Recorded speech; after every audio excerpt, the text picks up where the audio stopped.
les soirs, 3 experts avec nous en plateau. On est ravis d'accueillir Julien Desmansal. Bonsoir Julien. Bonsoir Fabrice. Responsable solution épargne chez eToro. Alors eToro, moi j'avais dans l'idée que c'était du trading, du copy trading. On va faire du patrimoine chez eToro désormais. Exactement. C'est à venir. Voilà, bon. Pas de teasing là, vous êtes... non, pas aujourd'hui. Vous pouvez rien révéler. Pas aujourd'hui. Ça commence fort. Mabrouk chez toi, je suis ravi de vous retrouver. Mabrouk, responsable stratégie marché chez Natixis IM. Bonsoir Fabrice. Voilà, avec un magnifique costume comme d'habitude. Le fils du loup qui est passé par là. Et puis enfin, Geoffroy Lenoir. Bonsoir Geoffroy. Bonsoir. Co-directeur de la gestion collective chez Ophi Invest Asset Management. Tout va bien chez Ophi ? Tout va bien chez Ophi. Voilà, ça se passe très bien sur l'ensemble de la gamme, qui n'en finit pas de s'ouvrir et ça se passe vraiment très bien. Justement, le marché aussi, messieurs, on va décrypter ça ensemble avec, on le disait avec Pauline il y a un instant, la défense qui est en vedette avec ça fait vendre finalement ces armes. Alors, on savait qu'on était un grand pays exportateur, qu'on gagnait pas mal de devises par rapport à ça. Mabrouk, là, qu'est-ce qui se passe ? C'est finalement ce tabou, je le disais, qui saute pour financer la défense européenne. On n'aura plus cette règle des 3%. J'ai l'impression qu'on est en train de parler d'un quoi qu'il en coûte de la défense. La règle de 3% a sauté depuis très longtemps déjà, donc ça ne concerne quasiment plus aucun pays européen. Non, aujourd'hui, il y a quand même une nécessité de faire face à une réalité. J'ai presque envie de dire une nécessité fait loi aujourd'hui. On sait pertinemment, avec quelque part la volte-face qu'on a eue à la conférence de Munich, de la part de l'administration américaine, disant très clairement, vous devez vous assurer votre défense, encourageant par ailleurs, dans le même moment, acheter plus d'armes aux États-Unis, mais en fait, le principe est assez clair. On réagit de manière, entre guillemets, tardive et dans l'urgence. Il aurait bien évidemment fallu concevoir une stratégie de l'Europe de la défense. Ça existait, ça n'existe plus. Oui. Et aujourd'hui, on essaie de combler un retard. Donc c'est un peu le problème. Et bien évidemment, la remontée finalement des valeurs de la défense, traduit ce besoin d'investissement, ce retard. Je regardais les statistiques sur la fabrication, effectivement, d'obus. C'est pas très rigolo, mais la Russie en produit 2 fois plus. Vous me direz, ils sont en guerre, mais nous, on est censé fournir des armes, effectivement, à l'Ukraine, mais on n'est pas encore, finalement, on n'a pas encore les chaînes industrielles nécessaires pour pouvoir faire face, finalement, à des conflits. C'est ça que ça dit aujourd'hui, c'est que l'Europe ne peut pas faire face. Et donc, si on n'a plus l'appui des Américains, si demain, on a de nouveau un conflit qui se déclare aux frontières de l'Europe, on ne peut rien exclure à ce stade, eh bien, ça veut dire qu'on va devoir, effectivement, à un moment donné, réarmer le pays, et à un moment donné, donc, il faudrait réindustrialiser le pays. Ça rentre dans une thématique un peu plus globale, mais on n'a pas l'infra pour le faire pour le moment. Donc, il faut investir, il faut dépenser. La règle de 3%, comme je le disais aujourd'hui, il n'y a plus personne qui la respecte, et donc, ça va juste aller ça va être une espèce de fuite en avant. Donc, on va J'ai l'impression que ça va être encore une excuse pour laisser filer notre déficit. Non, mais à la limite, il y a des bonnes excuses et des mauvaises excuses. Si c'est pour remplir des réservoirs de SUV comme on l'a fait en France, c'est des mauvaises excuses. Si c'est pour effectivement investir, pour assurer finalement un enjeu qui est stratégique qui s'appelle la sécurité, là, effectivement, c'est plutôt une bonne excuse. Donc, encore une fois, tout dépend de ce qu'on fait de cet investissement et de cette augmentation de déficit. Mais là encore, c'est une fonction régalienne de l'État qui n'a plus été vraiment assurée. On n'a plus de vision stratégique, le monde change. Et aujourd'hui, il faut répondre à une nouvelle donne qui est une administration américaine qui est assez imprévisible. On a quand même un double affront. Non seulement l'Europe est complètement out des négociations et des pourparlers, et puis surtout, c'est que la discussion autour finalement de ce cessez-le-feu et probablement d'une fin de conflit ne se produira même pas sur le territoire européen. Ça se produit en Arabie Saoudite. Donc, ce qui constitue un affront supplémentaire. Ouais, c'est une espèce de camouflet, c'est vrai, pour l'Europe. La vieille Europe, est-ce qu'elle va réagir Geoffroy Lenoir, on voit qu'elle se met en ordre de bataille. Pardonnez-moi pour la métaphore, mais c'est vrai que c'est peut-être le moment de réagir. On a l'impression qu'on est vraiment même plus à la table des négociations aujourd'hui pour décider de quelque chose, un conflit qui se passe sur notre propre territoire. Oui, c'est souvent lorsque l'Europe est vraiment acculée qu'on voit qu'il y a des choses qui bougent. Alors là, il faut espérer qu'il y ait quand même des choses qui changent. Ça s'est produit dans le passé, lorsqu'il y a eu la crise de la dette souveraine, par exemple, ou lorsqu'on a eu la crise des subprimes. D'autres expériences historiques nous prouvent que l'Europe sait se reconstruire. Maintenant, on sait que c'est compliqué. Il y a quand même 27 pays à mettre autour de la table, donc c'est pas évident. Il y a des choses que l'Europe peut faire. Alors, il y a déjà répliqué, si jamais on a des hausses de tarifs qui s'appliquent sur différents biens dans différents pays. L'Union européenne pourra répliquer par des hausses de tarifs également envers les biens américain. Ça, c'est la première des solutions. La deuxième, c'est de négocier. C'est un peu ce que cherche à faire Donald Trump vis-à-vis de tous les pays, de tous les partenaires, vu que ce sont quand même des partenaires. Avec tous ces partenaires, ils cherchent à faire des deals. Ça, c'est vraiment la stratégie de Donald Trump. Donc là, aujourd'hui, on peut imaginer que l'Europe va essayer peut-être de rentrer sur la table des négociations et faire des deals également. Après, la troisième façon de contourner, on va dire, ces attaques sur les tarifs douaniers, c'est d'aller chercher d'autres partenaires et d'autres partenariats avec d'autres pays que les États-Unis. Donc voilà, il y a trois biais, trois axes de réflexion que l'Europe peut avoir. C'est encore assez récent. On sait que l'Europe se prépare depuis maintenant quelques mois à l'arrivée de ces tarifs douaniers, à l'arrivée de Donald Trump. Ça fait 6 mois que tout le monde se dit qu'il est déjà président, alors que ça fait que quelques semaines. Ça passe très très vite. Donc l'Europe a eu le temps de se préparer. Maintenant, est-ce que l'Europe a les moyens de réagir rapidement? Ça, c'est une autre histoire. Oui, mais c'est vrai que sur cette question de la défense particulièrement, Donald Trump, il nous l'avait dit, c'était dans son programme, même avant d'arriver. Voilà, dès le lendemain, ça sera réglé. Alors, c'est pas le lendemain, mais on voit que quelques semaines après, c'est en train de bouger avec cette négociation. Il va quand même se mettre face à la table. On ne sait pas s'il y aura la longue table, comme avec Emmanuel Macron, avec Vladimir Poutine, mais en tout cas, ça pourrait faire bouger les lignes. Julien Nebensal, sur ce sujet de la défense et le rebond aussi des valeurs de la défense, que vous suivez évidemment. Alors, oui, j'aurais une approche un peu en perspective. Il y a à peu près 10-15 ans, les pays occidentaux, les populations ont dit le global, ça ne nous va plus tellement, on n'y trouve plus notre compte, on veut revenir à quelque chose de local. Les hautes sphères de décision étaient quand même globalement d'accord. Donc, petit à petit, on a cherché à s'occuper de nous-mêmes. L'Europe restant là-dedans la plus ouverte possible. C'est pour ça que souvent elle est présentée comme le dindon de la farce ou l'idiot du village. Voilà. Le bilan des choses, c'est qu'aujourd'hui, la dépense en armement en 2025, ça va être, je pense, l'équivalent du budget de la France ou de l'Allemagne ou, au niveau mondial. Oui. Donc le bilan de tout ça, c'est que l'armement progresse beaucoup, très significativement. Et on l'a vu là avec si on ne l'avait pas compris avant, on l'a vu avec l'intervention à Munich. Il y a maintenant 3 pôles, les USA, la Russie et la Chine, qui souhaiteraient que l'Europe se désagrège. C'est quand même très très clair. C'est annoncé. Se désagrège carrément. Ils n'ont qu'une intention, c'est celle-ci. Ils souhaitent que les Européens leur achètent des produits, par exemple des ressources naturelles des USA, comme on est en train de le faire, puisqu'on n'en achète plus à la Russie. Mais la Russie pourrait quand même souhaiter toujours nous vendre du gaz et on serait bien content aussi d'en avoir. Les Chinois sont ravis de déverser des tas de produits, dont les voitures électriques. Donc tout ce qui est la consommation, ça leur va très bien.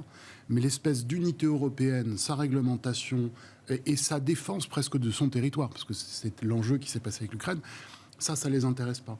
Le président américain a dit « Je suis intéressé par le Groenland, par le Canada ». C'est ce qu'il dit. La Chine, ça fait 50 ans, 60 ans qu'elle dit « Taïwan, c'est chez nous ». Et ce que Trump dit, Taïwan, on va vous le laisser, mais il faut nous donner un biscuit de l'autre côté. Enfin, comme toujours, une transaction. Ouais. Le bilan de tout ça, c'est que les dépenses militaires progressent et que la construction d'un conflit mondial, si on avait voulu écrire un livre il y a 10 ans, qu'est-ce qui doit se passer pour qu'il y ait un conflit mondial ? Tout a été écrit jusqu'à présent. C'est-à-dire que la globalisation en Russie, si je suis votre propos, elle est complètement terminée aujourd'hui. On est sur un monde multipolaire avec des pôles. Pôle, l'Europe, qui est en train de se désagréger complètement. Il y a plus que des artefacts, parce que les Chinois veulent nous vendre des voitures, etc. Il y a toujours une idée de commerce. Le commerce n'a pas disparu, le commerce mondial. Mais la politique est celle de s'occuper des zones locales. Et s'occupant des zones locales, cherchant à gagner du territoire, gagner des parts de marché, etc., on construit un conflit global. Donc les dépenses de l'armement, si elles semblent aujourd'hui spectaculaires, et elles le sont, parce que je disais encore une fois, la dépense de la Chine, des USA, de la Russie et de l'Europe, ça doit dépasser le PIB de la France ou de l'Allemagne. Je crois que la seule dépense des États-Unis est supérieure à l'ensemble des économies mondiales. Enfin, pardon, des dépenses des différentes... C'est un peu plus de 1000 milliards. C'est un peu plus de 1000 milliards, la dépense... c'est considérable. C'est la dépense américaine. C'est encore le grand 400, pays. Voilà, et ça doit être 400 ou 500 pour la Chine, un bon 300 pour la Russie, quelque chose comme ça. Et l'Europe veut peut-être arriver à 200-300.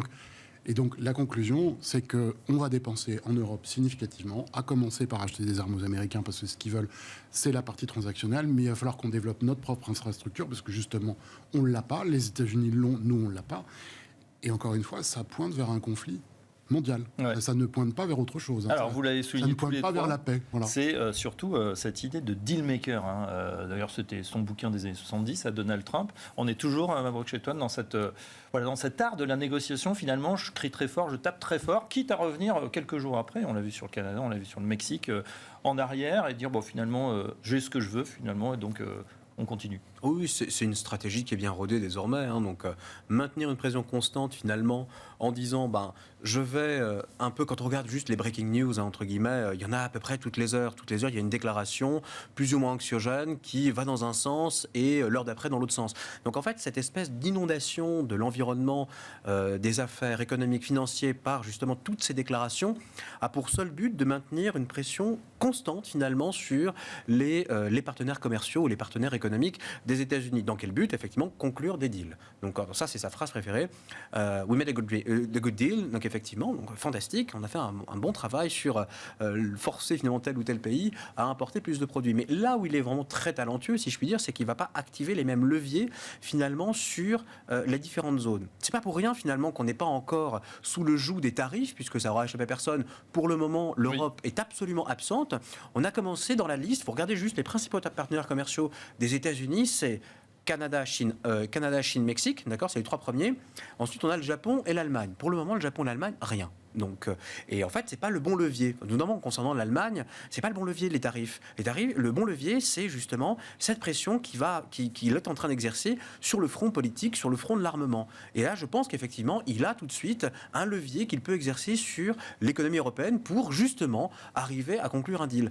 Exercer le levier des tarifs, par exemple, sur les pays d'Amérique latine, c'est pas le bon. Donc, qu'est-ce qu'il va faire? Immigration. Donc, on a déjà vu, effectivement, des attaques contre la Colombie, des attaques contre, effectivement, le Salvador, renvoyant, effectivement, certaines personnes dans des avions, etc. Donc, à chaque zone, effectivement, son moyen de pression. Et là où il est beaucoup plus là, on a quand même une différenciation par rapport à Trump 1.0, c'est que là, il y avait une guerre bilatérale avec la Chine, avec justement uniquement la dimension tarifaire. Là, elle est non seulement multilatérale, et elle est protéiforme, puisqu'il va utiliser différents leviers, effectivement, de moyens de pression. Et c'est là où, justement, ça devient très anxiogène, puisque finalement, on ne sait pas par quel bout il va attaquer. Alors, il peut prendre des tarifs, là aussi, contre l'Allemagne. Il se plaint toujours que les voitures allemandes sont taxées à hauteur de 2,5 et que l'Europe taxe à hauteur de 10% finalement les exportations de voitures américaines. Ça va venir, ça c'est sûr. Mais on voit bien que là, cette fois-ci, la stratégie est beaucoup plus complexe, beaucoup plus, entre guillemets, réfléchie.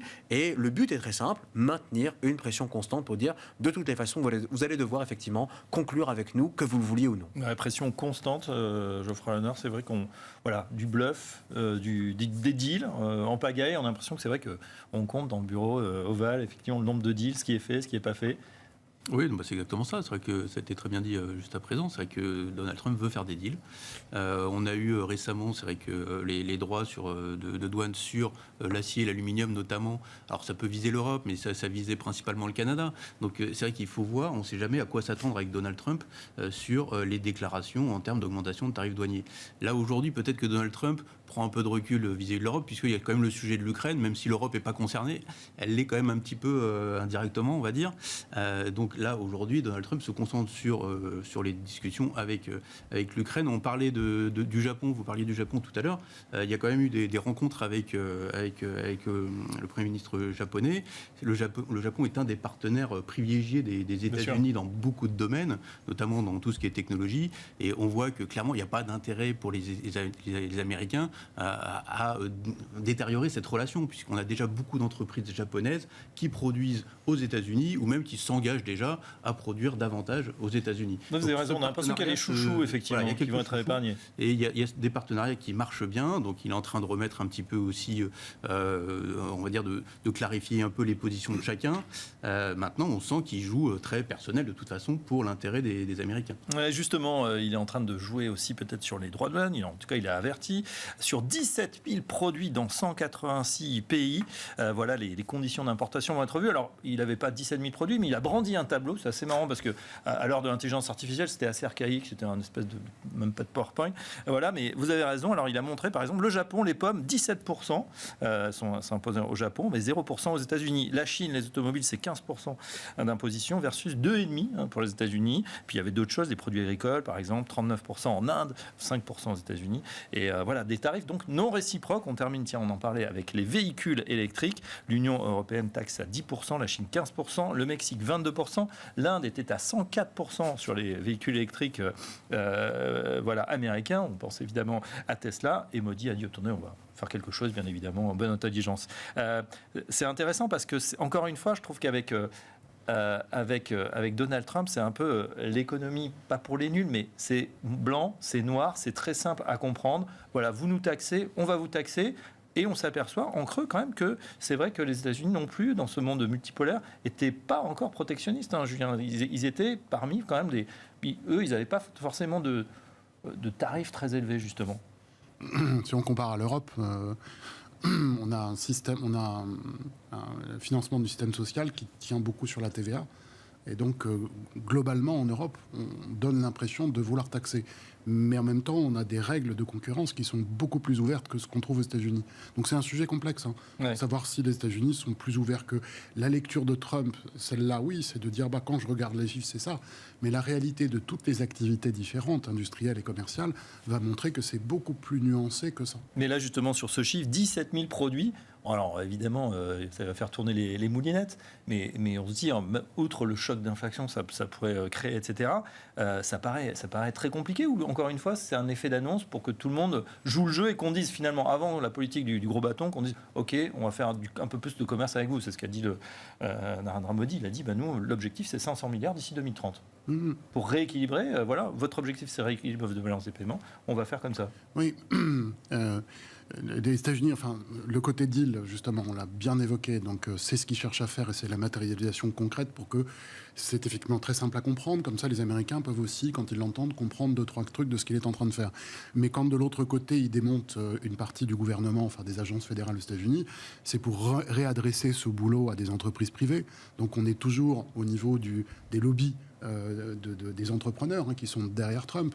Donc tout ça, c'est juste une transformation. Il n'y a pas de rupture. C'est pas pour déglinguer ce fameux État profond. Et de l'autre côté, à partir du moment où il y aura des taxes qui répondront justement à sa logique de protection nationale, etc., qui raconte à ses électeurs, il va y avoir plus d'argent qui va être encore dirigé vers le militaire, tout en mettant la pression, par exemple, sur l'Europe pour acheter des produits américains. Donc c'est une logique qui se comprend très bien. Mais je le dis encore, ce n'est pas une logique de paix, ni de paix intérieure aux États-Unis, ni de paix au niveau géopolitique.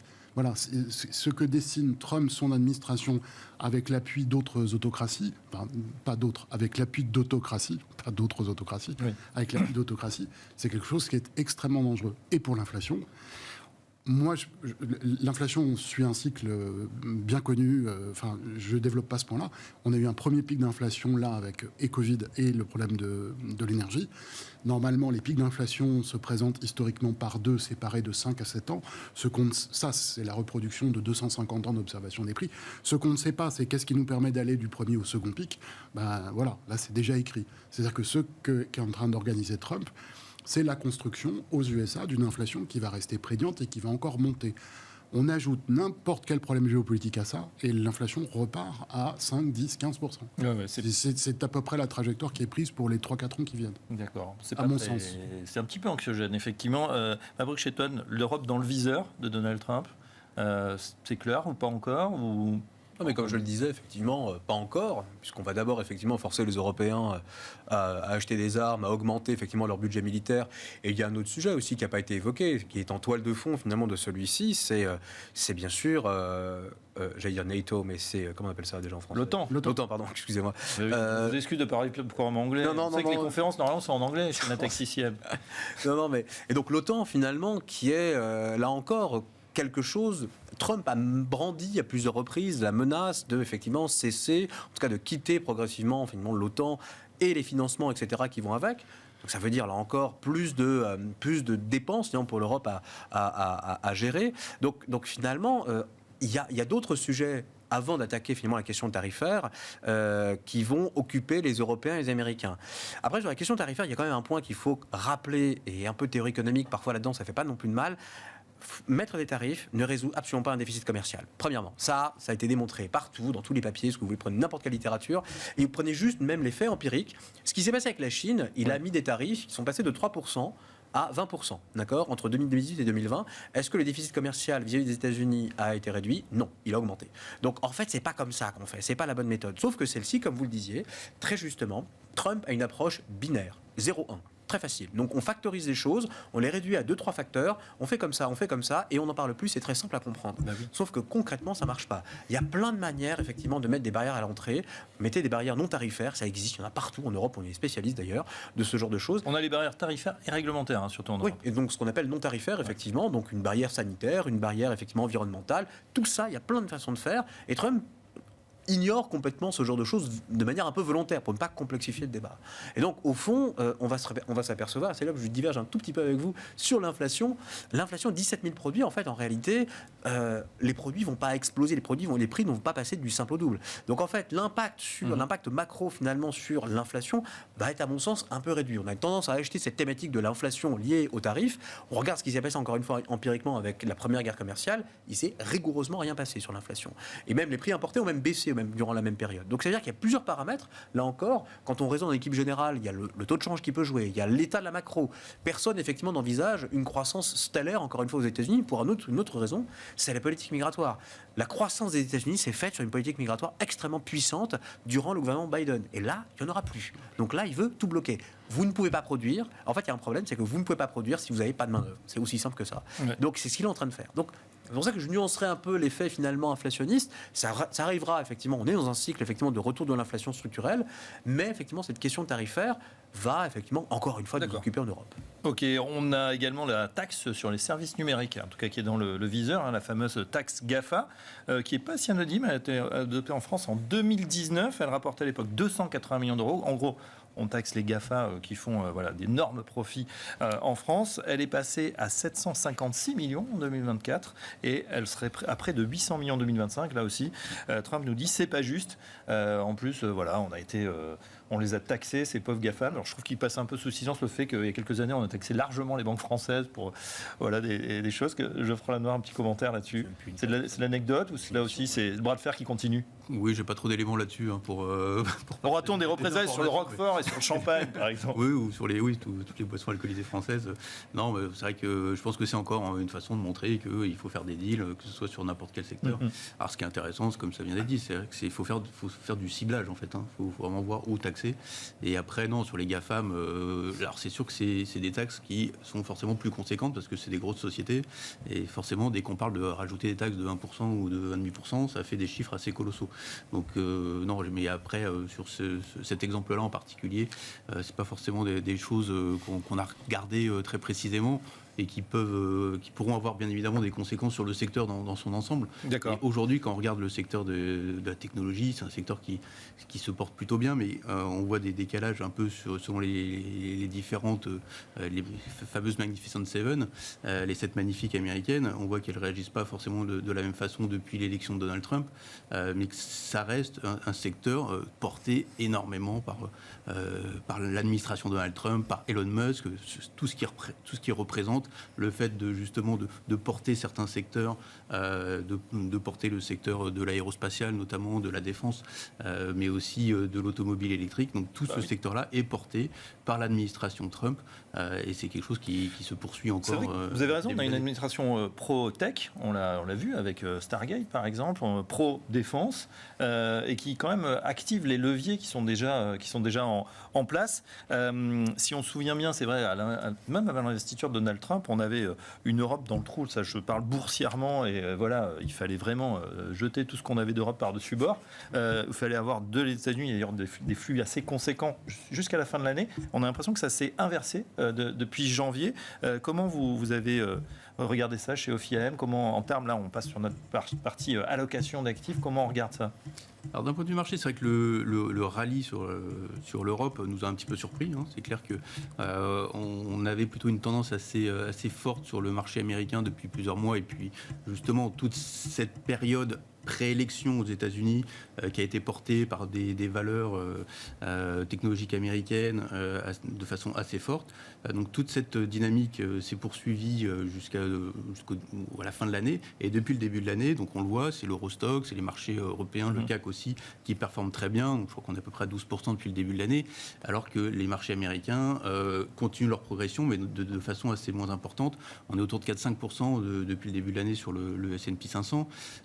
Nous, ce qu'on voit là-dedans, c'est que le marché a commencé à anticiper tout ce qu'on vient de se raconter ici. Un deal, enfin entre guillemets un deal, si on veut appeler ça un deal sur l'Ukraine, le fait qu'il y ait quelque chose qui se mette en place pour arriver sur un nouvel état de paix, en tout cas sur cette zone, grâce à des effets d'annonce de Donald Trump. Ça, c'est le premier point. Donc sans doute un petit peu d'optimisme sur ce front-là. Le deuxième, on le voit aussi en Allemagne, avec des élections qui auront lieu dès ce week-end, et peut-être l'espoir d'une coalition qui pourra avancer en termes de politique budgétaire, revenir sur la fameuse règle d'or.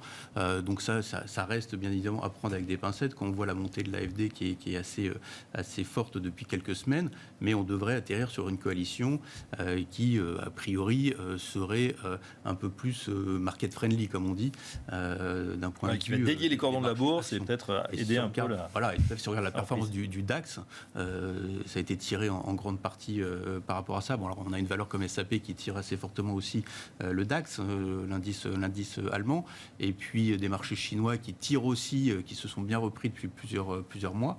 Mais on voit que le marché européen profite un petit peu de cette dynamique depuis le début de l'année et dépasse les performances du marché américain. Maintenant, si on prend un tout petit peu de recul par rapport à l'année dernière, on voit ce qui a pesé sur le marché européen, c'est surtout les valeurs françaises, le CAC 40, notamment les élections européennes, la dissolution en France, et un mois de juin qui a été assez catastrophique, mais que dans l'ensemble, l'Europe a sous-performé les États-Unis de façon assez spécifique, sur quelques éléments, notamment si on reprend ce qui s'est passé sur la France. Donc on a ce rattrapage qui est en cours, on a même parlé de remontada européenne. Julien Nebensal, pour vous, est-ce que cette remontada est justifiée? C'est un simple rattrapage ou vraiment on a des moteurs puissants qui se mettent en action pour qui regarder notamment l'aspect technique? Et j'y réponds bien volontiers, mais je voudrais juste dire juste avant un point sur la taxe et les GAFAM. Oui, ça vous inspire la taxe Non, c'est juste pour dire, ça participe des mêmes choses que je décrivais tout à l'heure. Ouais. Il y a une hégémonie culturelle et technologique des États-Unis qu'ils veulent impérativement conserver. Il y a Google s'est créé il y a 20 ans, c'est une des plus grandes entreprises du monde et elle a bénéficié du soutien du gouvernement américain de manière permanente et inconditionnelle.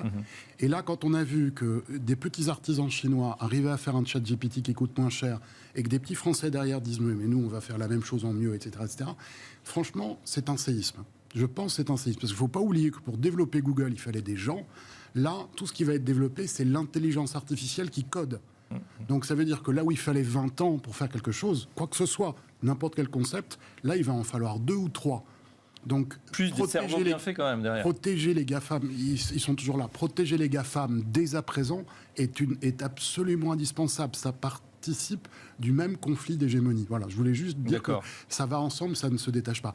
Pour ce qui est de la surperformance de l'Europe, la remontade des actions européennes, en 3 points très vite fait. Le premier, il y a eu quand même une bulle à l'intérieur du marché américain l'an dernier, à mon avis, sur l'intelligence artificielle. Je ne nie pas que ça existe, bien au contraire.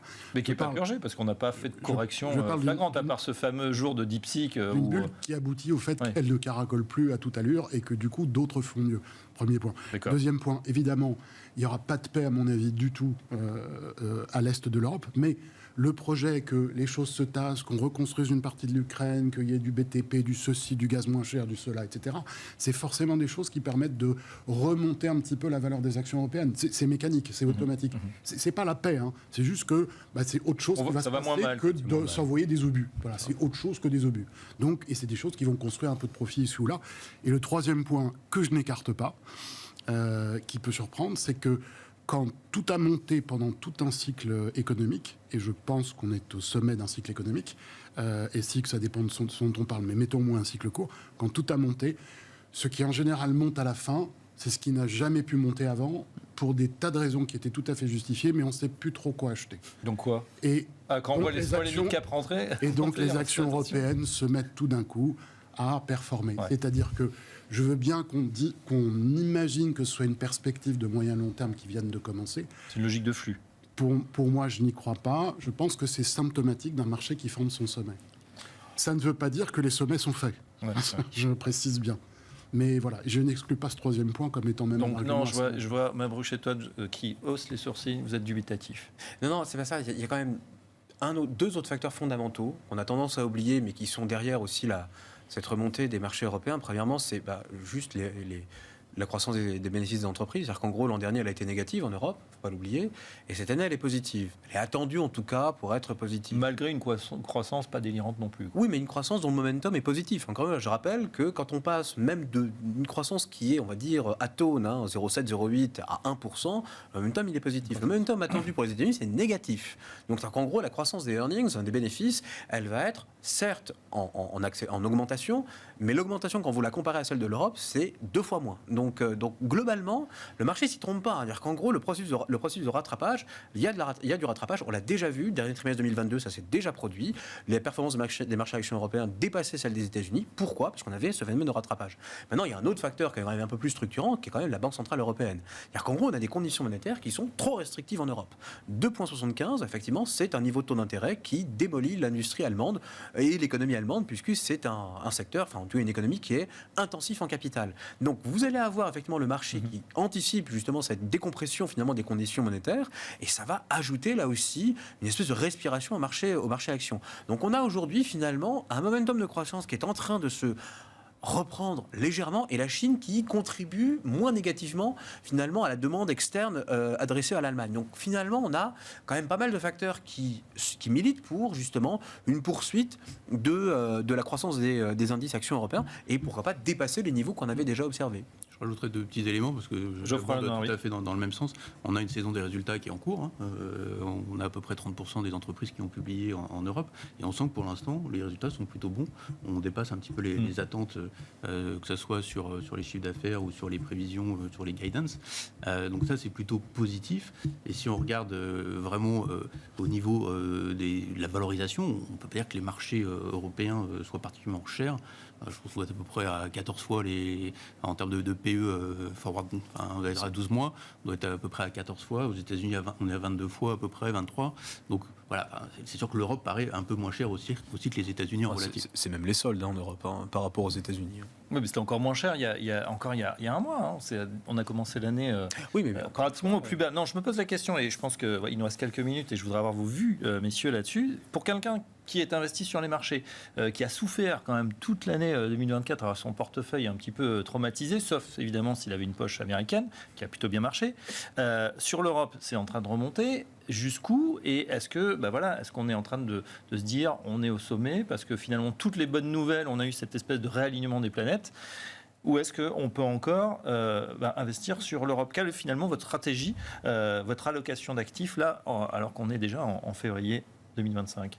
Geoffroy Lenoir. Alors, pour faire simple, chez Ophi, on était long action américaine depuis plusieurs mois maintenant, un petit peu avant les élections américaines, et plutôt long aussi sur les actifs qui offrent du portage, alors sur la classe d'actifs obligataires. Je ne vais pas forcément m'étendre sur la classe d'actifs obligataires ici, mais en tout cas sur les marchés actions, ce qu'on peut dire à date, c'est que le marché américain continue sa progression, certes moins rapidement que l'Europe. On a toujours cette progression qui est là. On pense que tout ce qui est en train de mettre en place Donald Trump, c'est plutôt favorable pour les marchés actions américains en particulier. Donc même si c'est cher, on continue de travailler. Même si c'est cher, il y a toujours cette dynamique sur l'intelligence artificielle. On n'a pas beaucoup parlé, mais faut dire qu'on en parle tellement dans tous les médias que c'est comme une dynamique de fond. Et puis si on voit les résultats des sociétés, on a vu une société comme Nvidia qui se reprend encore également, qui reprend en bourse depuis quelques semaines. On a toujours cette dynamique qui est forte. Alors maintenant, en Europe, c'est vrai que là, on commence à être peut-être sur un tournant. On a les élections en Allemagne qui vont être assez importantes, quel que soit ce qu'on peut penser en termes de résultats. Ça peut être aussi un marqueur, un point d'étape aussi. Un catalyseur. De perception pour les investisseurs, notamment les investisseurs étrangers, internationaux. Il faut voir qu'aujourd'hui, les marchés, enfin les investisseurs étaient plutôt short, on va dire, étaient plutôt sous-pondérés sur les actions européennes. Donc peut-être que s'il y a une nouvelle un petit peu favorable, il faudra réduire ses positions short sur les marchés européens et peut-être entraîner les marchés européens et notamment le DAX en tête, même si le DAX a déjà fait un beau parcours.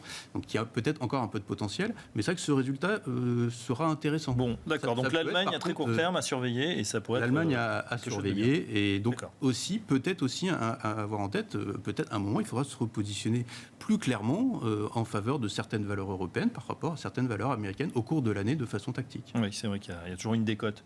Julien Evensel, sur cette stratégie, qu'est-ce qu'on fait là pour ceux qui nous regardent, qui se demandent, qui voient leur portefeuille? Là, on n'est pas mécontent. Quand on est à 12% sur le CAC, on signe.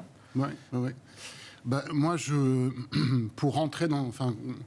l'idée pour moi n'est pas d'avoir toujours le même niveau de risque dans une allocation, de changer.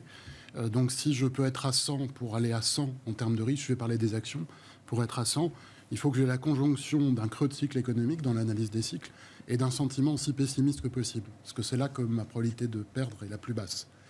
Donc ça, c'est la période, on va dire, deuxième semestre 2022. Et ensuite, quand j'arrive à percevoir ce type de moment, j'ai la stratégie d'Ulysse pour traverser, c'est-à-dire je me bande les yeux pour ne surtout pas entendre les sirènes du scepticisme. Je m'attache au mât et tant pis si ça plonge ou si exactement. Tout le monde me dit parce qu'en fait, la route, elle est pavée de signaux négatifs. Et je le sais, j'en suis moi-même, je dois non pas boucher mes oreilles, c'est une image, mais je dois être extrêmement attentif à mesurer toutes les raisons pour lesquelles ça ne doit pas monter. Parce que ça monte sur un mur de lamentation, comme on dit, wall of worries. Et le scepticisme, il n'a pas arrêté d'être là. Ça fait juste quelques mois, je dis bien, que maintenant l'ambiance est optimiste et il y a de la visibilité. Donc mon 100, qui est devenu 90 l'an dernier, va devenir 50 cette année. Il y a juste que je ne sais pas quand. D'accord. Je n'ai aucune idée de la valeur des marchés. On dit souvent les marchés aussi naissent dans le pessimisme et meurent dans l'euphorie. Et j'ai l'impression qu'on est passé, mais en quelques semaines, effectivement, Il y a 4 termes. Ouais, c'est ça. Pessimisme, scepticisme, optimisme et, c'est mal documenté, l'euphorie en termes de comportement. D'accord. Et l'euphorie n'est pas facile à percevoir, alors que les trois autres sont faciles à percevoir. Est-ce que nous sommes dans une forme d'euphorie? Je pense que c'est possible, mais franchement, je n'ai pas assez d'éléments pour pouvoir l'affirmer. En revanche, que nous soyons dans l'optimisme à tendance euphorique, oui. Donc, je vous dis, je pense qu'il faut réduire la voilure très significativement cette année. Il y a juste, je ne sais pas si c'est aujourd'hui ou si c'est en juin. Je ne sais pas si c'est avec un CAC à 8000 points ou un CAC à 9000 points. Je ne sais pas ça, parce que je n'ai pas d'idée sur la valeur. Les actions peuvent être sous-valorisées très longtemps et peuvent tout d'un coup devenir presque survalorisées. C'est une question normative, ça. Moi, ce qui m'importe, c'est vraiment le comportement. Il y a une question de flux aussi. On sait qu'il y a beaucoup d'épargne en ce moment pour tout un tas de raisons. Il faut que ça... Alors, ça fait le bonheur des gens autour du plateau. On voit les encours. Non, c'est vrai, c'est assez considérable ce qui arrive. Il y a une autre question, on n'aura pas le temps d'en parler, mais c'est vrai que c'est la gestion passive aussi qui en bénéficie énormément en ce moment. Mabrouk Cheton, on termine avec vous du coup, sur cette stratégie ou cette allocation qu'on choisit dans ce moment, peut-être pas d'euphorie, mais d'optimisme en tout cas. En cœur de portefeuille, bien sûr les États-Unis, pour une raison très simple, ça a été évoqué, visibilité. Donc en gros, sur du moyen long terme, l'économie qui délivre, c'est l'économie américaine, et les marchés aiment la visibilité. Donc on va faire simple. Et puis tactiquement, évidemment, Europe. Donc puisque globalement, alors le mur d'alimentation, effectivement, qui était, on va dire, chargé l'an dernier, est en train de se dissiper. Donc tous les facteurs négatifs sont en train de se dissiper peu à peu. Et on retrouve effectivement une Europe. Et il y a une condition, par ailleurs, sine qua non, qui est à mon sens importante.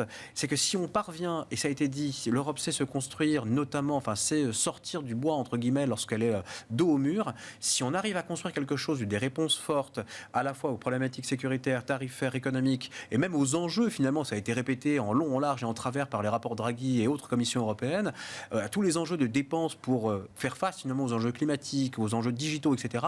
Là, on pourra se dire effectivement l'Europe sait défendre ses intérêts. Et c'est ça en fait qui manque aujourd'hui à l'Europe. C'est une espèce de colonne vertébrale stratégique qui consiste à dire, ok, le plan pour les 10 prochaines années, c'est celui-là et pas autre chose. Ce que font les Américains. Dernier point sur les ETF, c'est important, la gestion passive. La vérité est au milieu, où la vérité, effectivement, est toujours ailleurs, comme dirait l'agence Scully.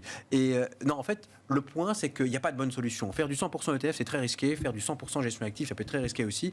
Quand vous embarquez effectivement un portefeuille 100% ETF, vous ne pouvez pas, effectivement, vous allez prendre un drawdown. C'est-à-dire, en gros, quand les marchés décident de partir à la baisse avec, par exemple, des baisses assez fortes et assez rapides de 20%, vous ne pouvez pas diversifier. Vous êtes collé à ces choses-là. Donc, en gros, avoir finalement un mix finalement entre gestion active et gestion passive qui permettent finalement d'avoir le meilleur des deux mondes est à mon sens finalement la bonne voie privilégiée pour les investisseurs.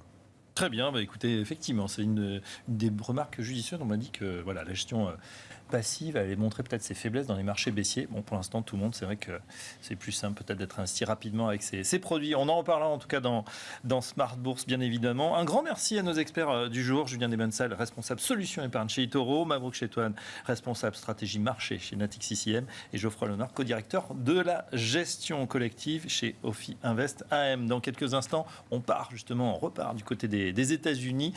À tout de suite pour notre quart d'heure américain.